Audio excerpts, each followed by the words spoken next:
partnership between three organizations: Indian High Commission, Wellington Chamber of Commerce, and INZBC.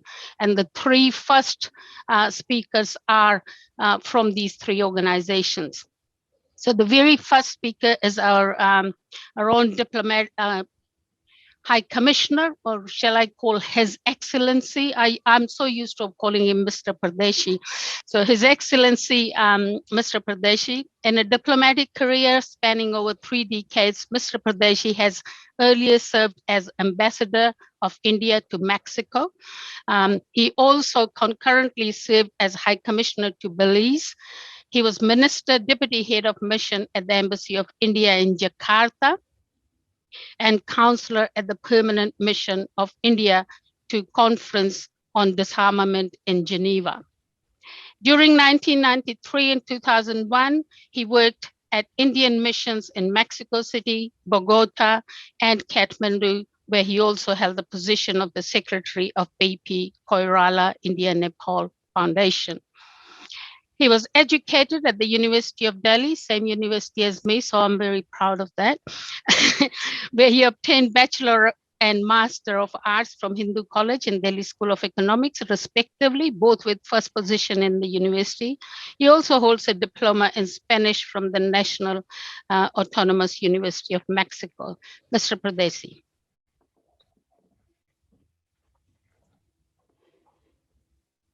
Namaskar, kia ora. Well, I'm very pleased to be participating in this online event jointly hosted by High Commission of India, INZBC, and Wellington Chamber of Commerce on women in business. This is coinciding with International Women's Day falling on 8th March. The International Women's Day is celebrated to commemorate political and socio-economic achievements of women achieved especially during last century. As we know, the role played by New Zealand in the space of gender equality is very noteworthy. It was New Zealand which introduced universal suffrage for women way back in 1893, which led to strengthening of women's rights movement and later labor movements, finally culminating into recognition of a special day, 8th March, as International Women's Day. So kudos to New Zealand. New Zealand is recently ranked in top 6 countries in the world with one of the highest numbers of female entrepreneurs per capita. In fact, New Zealand is ahead of the UK, the United States, and Australia. So here we are. We look forward to hearing from women entrepreneurs in New Zealand and have their insights on the topic. However, while I was going through the literature, I still find that the top 20 companies of the top 100 companies in New Zealand still do not have women on their corporate boards. Gender quota on corporate boards has emerged as a powerful policy tool to promote gender equality in the workplace. In India, women now hold 17.1% of the board seats. But this was not so a few years ago.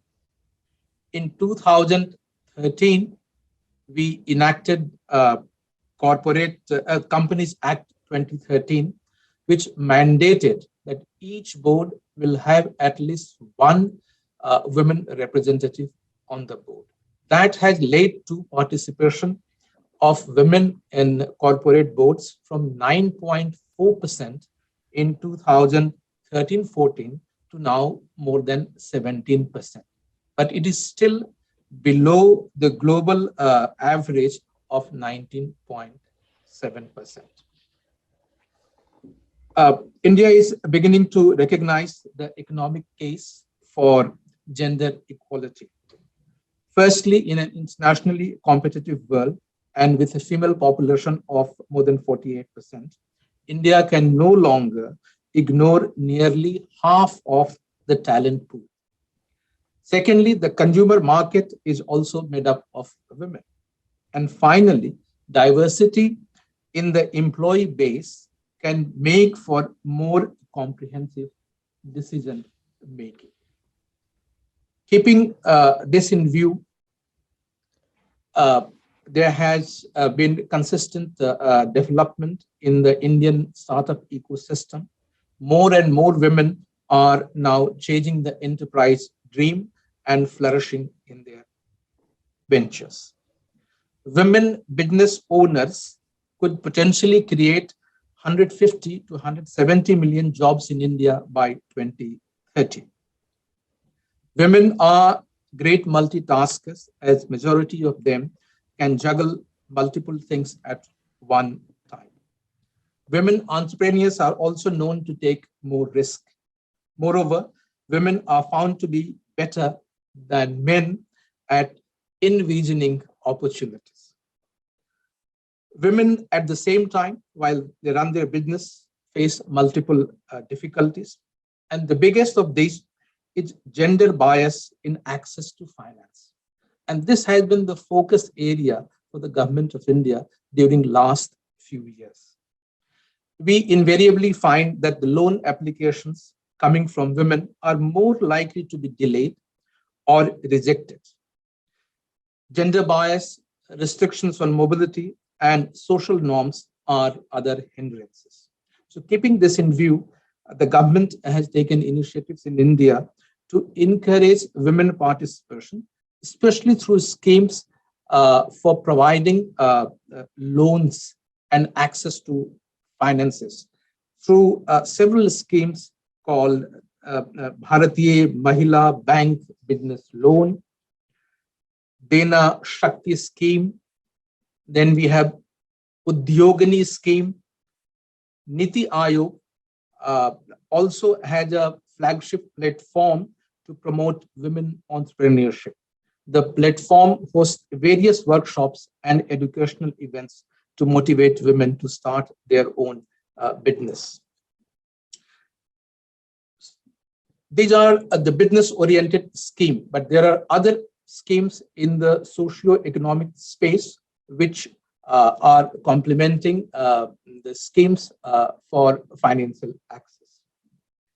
There was a time in India where a woman owning a bank account was considered a major benchmark. However, currently we have 15.7 million women-owned enterprises, with women leading the startup ecosystem. This drastic transformation clearly underlines the potential of Indian women and their determination.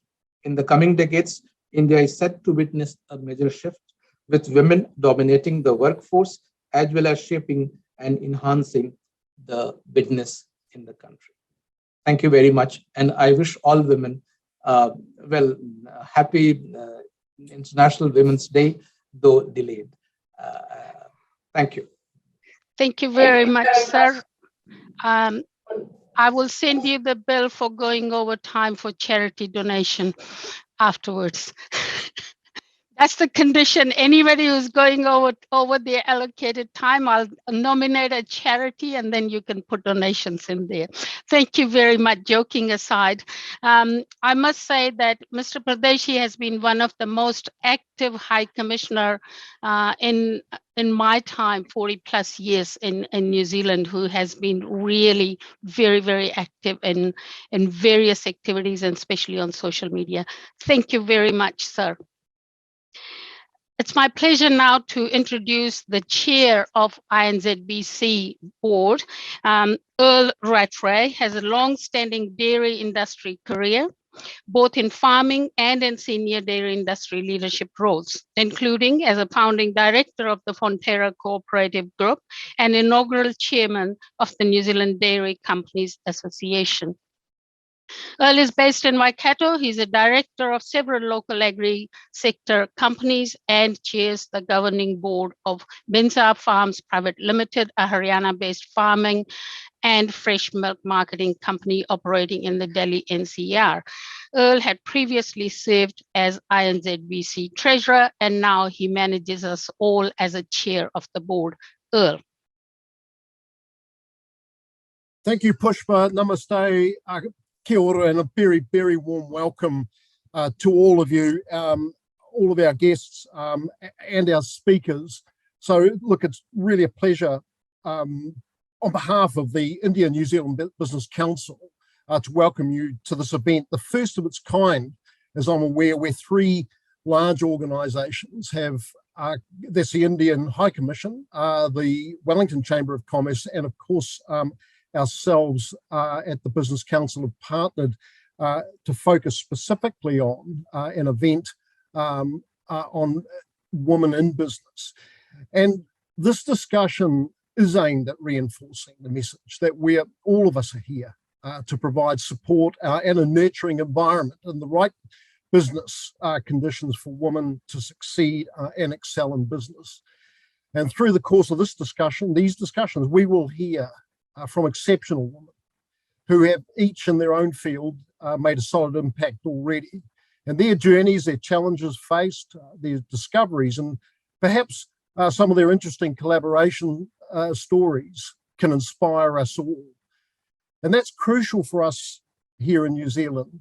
India is racing to become the world's fourth largest economy. And what happens in that economy will shape the future of the world we live in the generations ahead. And it's the leadership of the women here who will help shape the ambitions and the aspirations of many of our young female students today, whose participation in business will be vital if we're going to reach the potential of our business relationships with India and New Zealand in the future. In terms of new opportunities, for when we firmly believe that the connections developed, the relationships forged, and the collaboration between the Indigenous women of New Zealand and India will lead to fruitful and profitable business ventures in the future. So the INZBC has always encouraged trade relations between India and New Zealand, and we believe that all of the women in business will play a much greater role in that relationship in the future.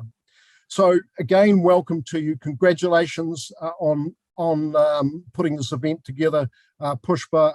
I'm sure it's going to be valuable for us all. Thank you. Thank you very much. Thanks, Earl. You don't get any penalty donations this time, so thank you very much. You looks like you are financially fairly literate, want to save every penny that you have. Thank you very, very much. I really appreciate that. You must be wondering why we've got the three male speakers very first before we start our female speakers. Well, there's a very simple reason behind it. And the reason is we have all heard that behind every successful man, there is a female. And I just wanted to prove that behind every successful female, there is a man. And these three are representing that the support they have been providing to not only at home, but also in their workplaces. I'd like to now introduce Simon. Simon Arcus is the Chief Executive of the Business Central and Wellington Chamber of Commerce, as well as Export New Zealand Wellington Central and Hawke's Bay Business New Zealand Network. His background covers financial services and not-for-profit executive management roles in both Australia and New Zealand. Simon has broad background in governance, management, financial services, and insurance, including risk and compliance roles at multi-billion-dollar funds. Simon. Namaste. Thank you, Dr. Wood. Kia ora tātou, talawhalawa, and warm greetings from me to everyone on the call. And I think also a very special thank you to the Indian-New Zealand Business Council and the Indian High Commission for yet another event, high energy, high impact event, which I think is really, really important. And just to your point earlier, Pushpa, I think just so demonstrates the kind of engagement that's going on at the moment with the High Commission and the way it's bringing communities together. So that's absolutely fantastic. I won't touch too much on the role of Business Central and the Chamber. You mentioned Export New Zealand has been a big focus for us, and also we have close diplomatic relations with the Diplomatic Corps, business councils, and other entities who are involved to have a common goal of international trade, but more than that, international awareness and reaching across many seas to connect. And for us, diversity is a really important part, and especially women in business is a really important part of what we do. I think really you mentioned a little of my career in a diverse range of entities, and today's event really took me back to, we're talking a little bit about old challenges and new horizons. And for me, I look back at some of the old challenges where I started off getting interested in diversity when I was Chief Executive of the Institute of Directors. And the issues of women on boards and governance, which have already been touched on by His Excellency earlier, were first and foremost on the minds of directors at the time and remain a live issue. And I wanted, I think, probably to touch on my experience from then, make a couple of observations on my experience from them until now in terms of women in diversity in business and women in business and how that's impacted me. Apart from meeting a huge range of highly successful, dynamic and capable women, I think probably a couple of the takeouts from me over time have been that that really a lot of the time we held a lot of focus groups, we had a lot of get-togethers, we had a lot of events for women in diversity. And at the end of it, the message started to become pretty clear from women in business.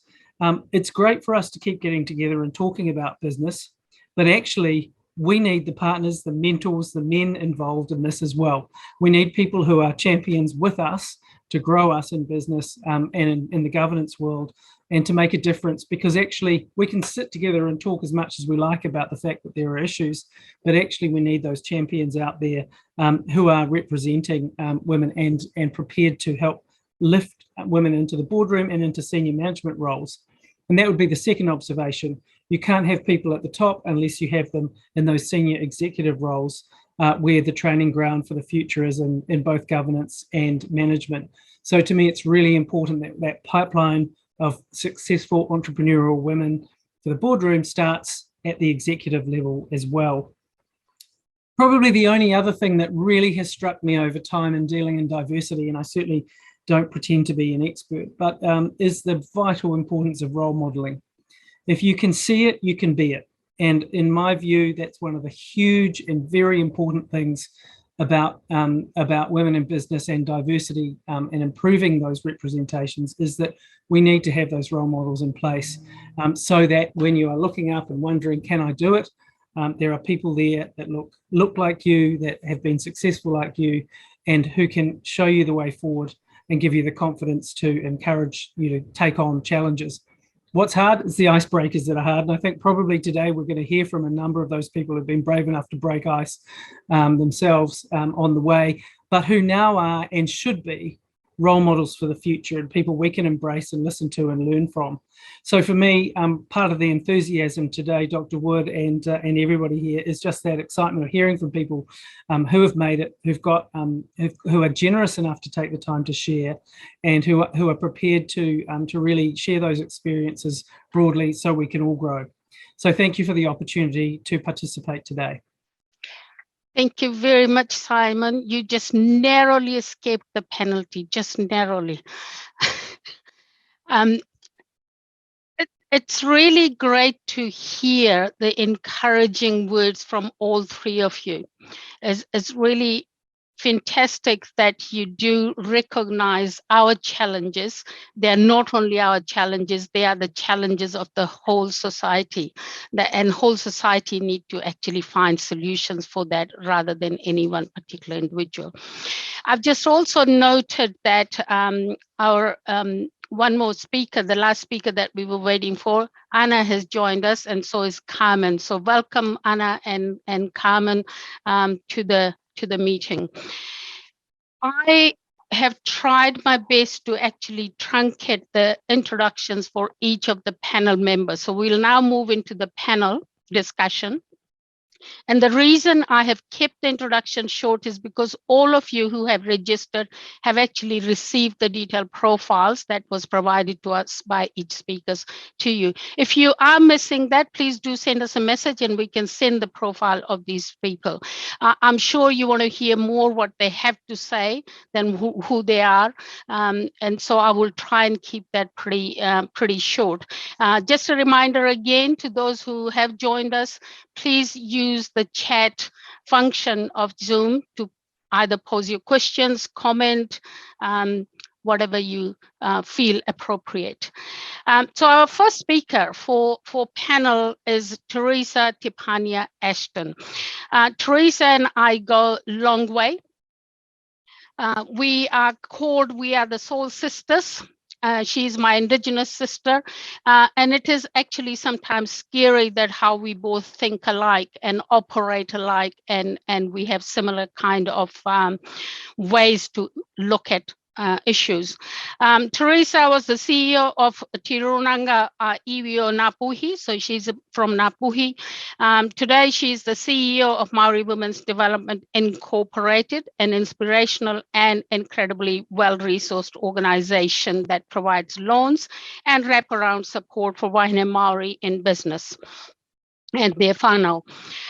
She has accumulated over the years number of awards, just to mention a couple of them: 2019 New Zealand Representative for the Global Women in Management, and 2016 New Zealand Order of Merit for Services to Maori in Business. And currently, she's been recently she was appointed as the chairperson of Kahukura Reiki Trust. Teresa, it's all yours. Tēnā koe Pushpa, me tēnā koutou katoa. He nui kia koutou I tēnei wā, he rawa ki te tūtaki a koutou. He, or Teresa Tepania-Ashton talking wā, he uri tēnei no te tai tukarau. So I'm just giving you all greetings. It's lovely to be here this evening, and it's absolutely awesome to join you on this great discussion tonight. Look, Māori Women's Development was actually established in 1987, and not many people know this, but we use the Grameen Bank as an exemplar of how we could move forward. And so we're very thankful for that model, and we've just tailored it now to suit our culture, to suit our own aspirations and our own vision for Māori women in business. And in fact, His Excellency mentioned about access to finance. That really was the key reason why we set up shop, because of the inequality or the inequity in accessing finance for business. So we're able to give very low interest rates and ensure that we're there to support our women from a lending capacity.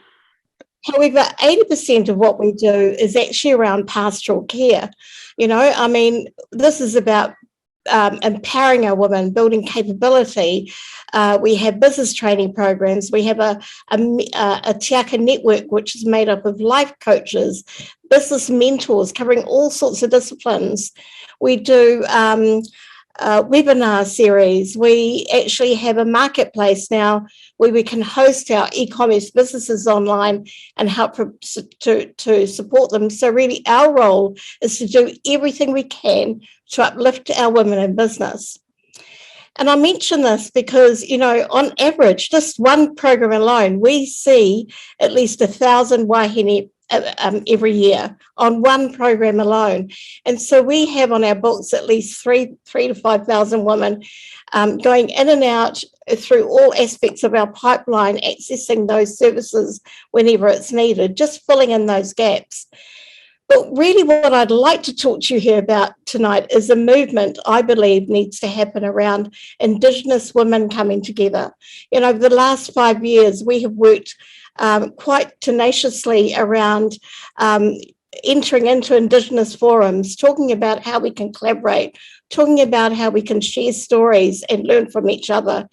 And just last year, I attended the Te Aratini Festival, which was part of the Dubai Expo. And I'd just like to share a quick snippet of a video from that particular forum.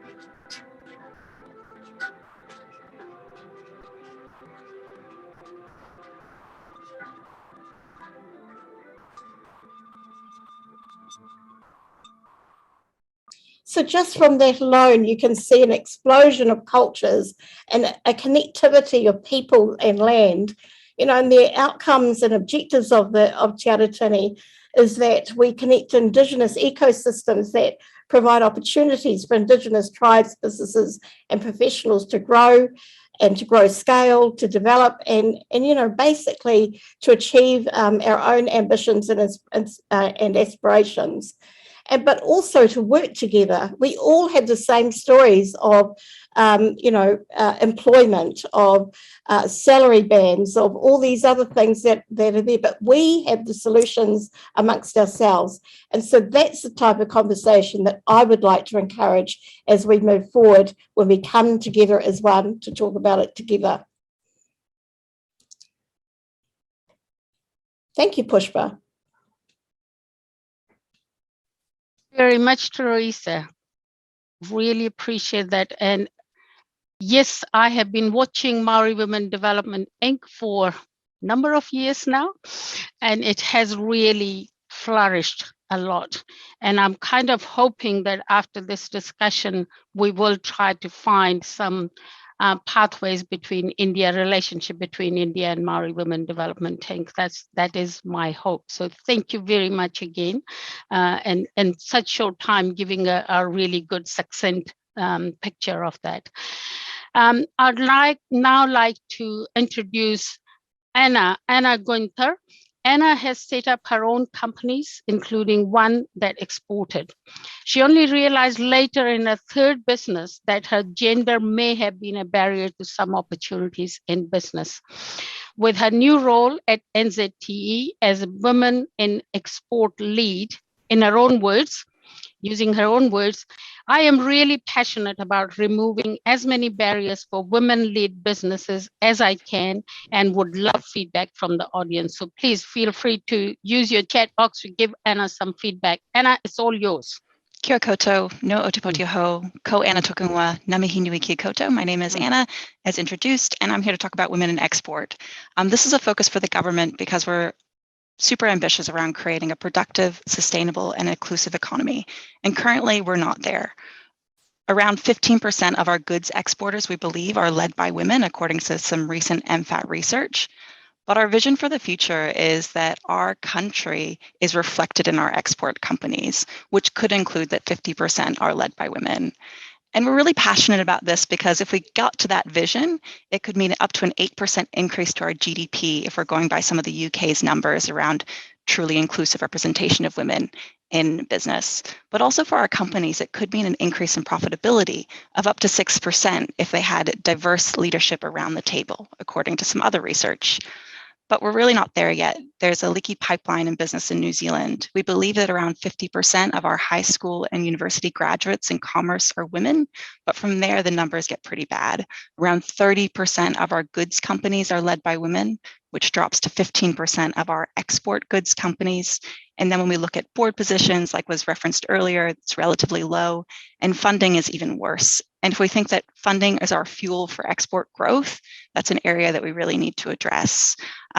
Teresa, one interesting thing for you that we found in our research is that while our representation of women in our overall NZT portfolio is around 16%, in our Māori portfolio, the final decision maker representation is actually closer to 30%. So I think there's something that we can learn from our Māori sisters in how they're leading export businesses. Mm-hmm. But according to the World Economic Forum, it's going to take 267 years before we have economic parity between men and women globally. And I don't know about you, but that's way too long. And I think we need to do something about it. We did a bunch of research, and what we found is there's some gendered systemic barriers that women face. What we found were they range from networks where women lacked networks with money, power, and export expertise. And to Simon's point, I think that's where we need to include more men. Women also lack access to funding. When they do get funded, it might be at a lower valuation and less money with expectations to do just the same amount. Culturally, there's gendered expectations as well around how we spend our time or what leadership looks like. And these lead to symptoms, which we found, which is lack of confidence and lack of time. And what we heard when we did this research were things like, you know, when I was raising investment to start exporting, I was asked what my husband thought of that. And things like when we were checking out of a hotel in New York, we just had a really successful week with a distributor. And the concierge turned to my male CEO and said, "I hope your business went well, sir." And then he turned to me and said, "I hope you got some great shopping done." And this is the leader of a multi-million-dollar business, which was launching into the US. And supposedly she was in a blackout rage after that. But also time, you know, people telling us that they would focus on export if they just had more time, which they didn't, which was partially tied to some of the cultural expectations around childcare and domestic duties. And then confidence. I hated hearing this, but a lot of women came through and said that their biggest barrier was their confidence, thinking they could only do something small, not something big, which they could definitely achieve. We also see opportunities, though. It's not just the bad stuff. There's so many things that women are great at. And what we heard was women are really educated and prepared when they do decide to go into an export market, that they're more likely to seek support. The research actually shows 53% of women will ask for help, as opposed to 29% of men in a research study. And we also heard that women got more media, potentially because of the underrepresentation, but also that there was better returns as well for those that invested in women-led companies. So what is NZT doing about this? I've only been in my role for 3 months, but there's a few areas we've already focused on historically as an organization. One is a series of leadership events focused on women where they share their own stories, one woman each time, women export leadership events. We're also focused on an investment showcase called Invest Her, where every year we showcase 6 amazing founders in their companies who just happen to be women. And finally, we're supporting Electrify Aotearoa, which is a conference for 350 ambitious founders here in New Zealand. We're going to wrap in around it to tell some stories around export and to figure out how to support some of those women that attend.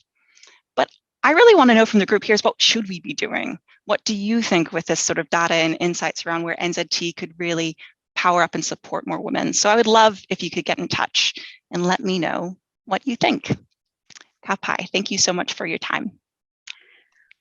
Fantastic. Thank you very much, Anna, and in your time. It's actually interesting seeing some of those stats through, because in my work, in my daytime job, I see that women underestimate their financial capability and men overestimate their financial capability. So whenever we do research, it's quite interesting stats that come out, and we keep hearing women have low financial capability, and I keep saying, no. They think they have low financial capability. They don't necessarily have low financial capability.